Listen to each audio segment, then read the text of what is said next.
In February 2025, the real money trading market valued the financial sector of Redmont at over $100,000. The twist is that Redmont isn't a place in the real world, it's a place in a Minecraft server called Democracycraft, and its financial sector is composed of Minecraft banks, Minecraft private equity firms, and listed Minecraft companies selling everything from bread to diamonds to villagers to real estate. And that has gone about as well as it sounds. Like many other democracy-based Minecraft servers, Democracycraft's economy started off simply with players buying and selling goods with each other. Eventually, businesses got more complex, necessitating the need for Minecraft lawyers, accountants, and PR managers. Generous tax breaks fueled the creation of banks, stock markets, and private equity firms, and by January 2022, the server's economy was in a boom. Company stocks had been on a year-long rally, retail banks were offering depositors interest rates as high as 5% a month, and cryptocurrencies like Pandacoin were being accepted by local businesses. On the 5th of January 2022, a journalist from the Democracy Daily broke a story about the server's stock exchange, the Onyx, which had a market cap of $10,000. It was asking for donations from citizens and government officials because it was having liquidity issues. In other words, it was running out of money. When the headlines reached investors, they freaked the hell out and started panic selling on the stock exchange.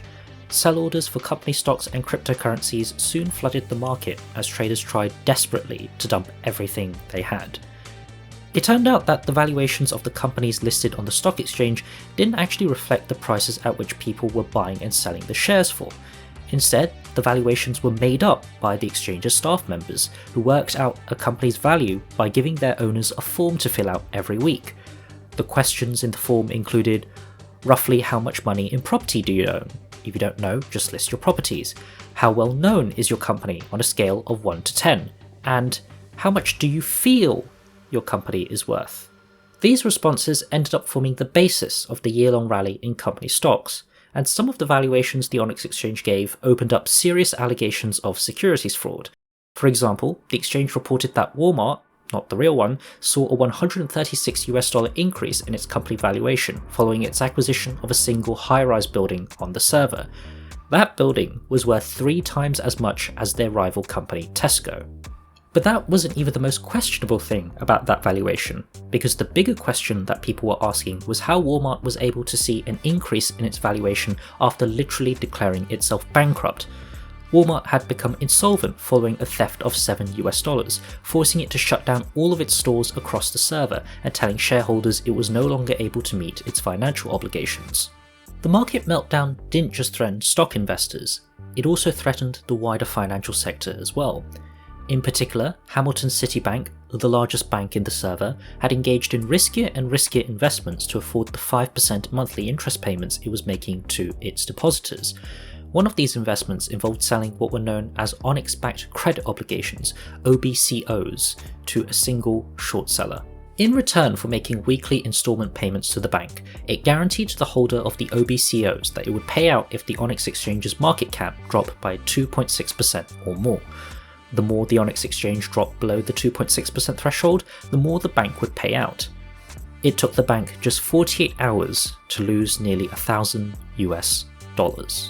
The finance minister, Thritystone, had immediately recognised the severity of the situation. If the government didn't step in now, Onyx exchange was going to collapse, and it was going to become the Lehman Brothers of Democracycraft. As its finance minister, Thritystone had no intention of allowing a 2008-style financial crisis to happen under his watch, and he was prepared to leverage the full power of the federal government to ensure that didn't happen. When the finance minister Thritystone summoned the president, the vice president, and the CEO of the exchange for a meeting, official records described it as a negotiation. It wasn't. It was a dictation of terms. The finance minister explained that the government was going to stabilise the situation by giving the exchange an emergency $80 bailout and issuing a press release stating it had full confidence in the solvency of the exchange. That would, hopefully, reassure investors and creditors, at least temporarily, that the exchange wasn't about to go under as the government had its back. But let's make one thing clear. This money wasn't free, and there were going to be stringent conditions attached to it. Firstly, the exchange was going to enact sweeping reforms on how it was operating. It was going to implement strict controls on how it was going to spend other people's money. It was going to ensure that, moving forward, the stock prices listed in the exchange actually matched the prices people were buying and selling them for. Secondly, the exchange was going to hand over all of its documents, such as balance sheets, internal policies and audit reports, to his civil servants in the Treasury. And his officials were going to comb through all of the exchange's accounting records to work out just how much more money the government needed to inject so that the place remained solvent. $80, after all, was a drop in the bucket for the supposedly $10,000 market cap the exchange had. Finally, the exchange was going to hand over admin permissions of the exchange's Discord server to his civil servants. They needed the relevant permissions to begin taking over the exchange's operations in the future because, surprise, the government was taking over. It was going to nationalise the exchange. With the exchange's structural issues resolved, the finance minister turned his attention to the panic selling. He had already offered a carrot to investors with an initial $80 bailout, but it was clear that he needed a stick too. Ironically, what was aggravating the market panic was the leak of a secret memo he wrote to government officials detailing how dire the exchange's financial situation had become. But this is when Thritystone did something that was just absolutely next level. He imposed a 2-week ban on stock trading by government officials. How? He noted his secret memo technically contained insider information. Before the memo was leaked to the press, Thritystone distributed the memo to practically every member of government, which meant that every government official had access to insider information before it was considered public knowledge.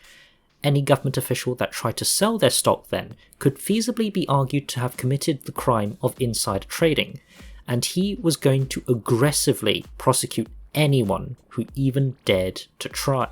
As a lot of traders on the exchange also happened to be government officials, Thritystone had, with just one simple announcement, triggered a 2-week circuit breaker on a stock exchange he didn't even run without using powers he didn't have.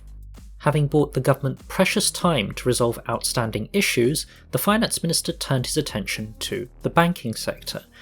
At this point, news of Hamilton City Bank's ill-fated OBCO deal had reached his desk, and he had no idea how many other banks were similarly exposed by holding long positions on the exchange. And, quite frankly, he couldn't afford to have any more banks run by a bunch of kids jumping off a financial cliff while he was busy trying to put out the fire at the Onyx exchange. So, in one of the most controversial moves of his tenure, he opened up a criminal probe into the purchase of the OBCOs by the short seller in question, a user by the name of Jack, and threatened to prosecute him for insider trading and market manipulation. To be clear, the purchase of the credit obligations was entirely legitimate. Hamilton City Bank simply made a bad deal, and by bad deal, I mean they sold the OBCOs over a week after the Democracy Daily article, and over a week after the stock exchange meltdown. Regardless of his true motivations, the message he sent out was unambiguously clear. The federal government wasn't going to tolerate anyone trying to short the exchange, and definitely not while the government was trying to save it from total collapse. By the time the finance minister finished his rapid blitz of actions, the situation at the exchange broadly stabilised. With the government willing to act as its guarantor, and with a circuit breaker buying time for investors to breathe, the initial panic that gripped the markets briefly subsided. But when the news reported on the finance minister's actions, they didn't report that he single-handedly saved the economy from the precipice of collapse. Instead, they reported that he gave the exchange an $80 bailout without congressional approval, and the story morphed into one where he misappropriated public funds, which morphed into him stealing taxpayer money, which morphed into him rigging bids, fixing prices, distorting market competition, committing fraud, corruption, and a whole host of other crimes. Enraged, members of Congress vowed to hold what they saw as a corrupt, out-of-control finance minister to account, and soon the finance minister was hauled in front of a House Select Committee to explain his actions. In a 2-hour-long committee hearing, Thritystone calmly and transparently explained everything that he had done. When he struck the bailout deal with Onyx Exchange, he had obtained the president's approval. He had no idea that he also had to get congressional approval, because none of the government's legal team had raised this with him. In any case, what was done, and he had temporarily stabilised the economy when it looked like it was on the verge of collapse. If the exchange was allowed to collapse, it would bring down the entire economy, because, like it or not, it has become too big to fail. If Congress continued to act in anger and killed any prospect of a bailout deal, it would blow up people's savings, business investments, banks, and perhaps the entire financial sector. $10,000 worth of virtual assets was on the line, and all he had done was use $80 without congressional approval. There was just one problem with Thritystone's testimony. He assumed the select committee was actually there to listen to his story. In reality, they had already made up their minds before the hearing had even started. There wasn't going to be any bailout. Instead, the members of Congress were there because the media were there. And the media were there to collect sound bites. How would you describe your recent attitude within the department? My absence within the department? Absence within the department. Your attitude. Attitude within the department? Yes. I am of the attitude that the DEC is a government entity which ensures the stability of Redmont's economy. Do you believe that you've been a leader within the department? I am the leader of the department. Well, I'm asking if you believe that you've actually been acting as a leader. Yes, I believe I've been acting as a leader. How so? The Department of Education and Commerce is headed by the secretary, and the secretary lays out the administrative and external policies of the department. If what your question insinuates is that I've delegated too much authority to my deputies, the team leaders, then I will strongly disagree with the notion of that question. It took Thritystone a painfully long time to realise what was going on. This wasn't a commission of inquiry. This was a political ambush. Do you believe that you are handling a majority of the department runnings recently? I handled the entire department, 100% of the department. Well, you've just told me that your team leaders are responsible for running most of the tasks and you oversee what they do. So I guess what my question is how much... Excuse me, thank you. Let me finish my question. Of the work within the department, how much do you feel that you are doing in comparison to what your team leaders are doing? Again, Representative, you're misleading the public by the way you're asking these questions, as if you're trying to paint a picture of a divide between the DEC deputy and myself, between the team leaders. I haven't even mentioned the deputy at all. Divide. I trust my team to do what needs to be done. For those 2 very long hours, the representatives in the committee became the most beloved people on the server. They were fighting for the interests of the common player, the very people who this corrupt finance minister had so shamelessly abandoned. Okay, so now you're saying that you're trusting $200,000 of... Hold on, no. You're not going to tell me to be quiet. Like, you can walk over these representatives as much as you want, but you will let me finish talking, because I'm a concerned citizen, and it's my tax dollars here, okay? Go ahead. So you're telling me that you trusted a private business with $200,000 of my private citizens' tax dollars, and you didn't even have a piece of paper to say that they were required, that you can take to a court of law that they would give it back. And then you're just basing it off an assumption. We do have a piece. Then link us the piece of paper. The piece of paper can be found in the transcripts, which I will send to this committee at a later time. At a later time? No, you should be able to pull it up right now. No. Oh, so now you... Okay, I'll just let that be on the record. All right. I'll just go back to the audience because, who cares? With the people, the media, and Congress all against him, his position became untenable. he tendered his resignation 2 days later as one of the most unpopular ministers of all time. But without Thritystone at the helm, investors realised there would be no bailout. And without a bailout, there would be no restructuring, no reform, no governmental oversight, no purchase of distressed or toxic assets, no support from the government at all, and everything he had tried so desperately to stop became a reality.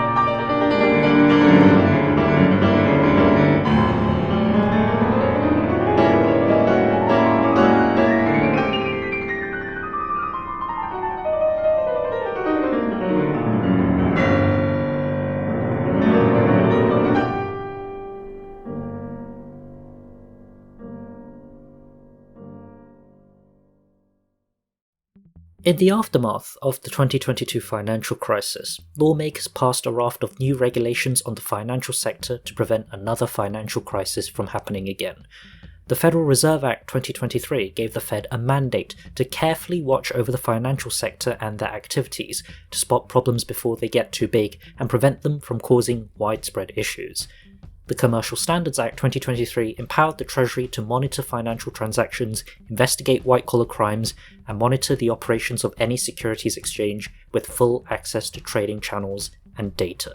When I drafted the initial plan for this video, I originally intended to conclude it with a short answer to a simple question. Could another financial crisis happen again? Instead, that question led to an over 3-month-long investigation involving a review of over 300 pages of documents and interviews with nearly 50 sources across multiple servers. And in short, if the post-2022 reforms were meant to prevent another financial crisis from happening again, then it is on the verge of failing completely. Chronic understaffing, pervasive conflicts of interest, and a lack of any real oversight has led inflation to get completely out of control.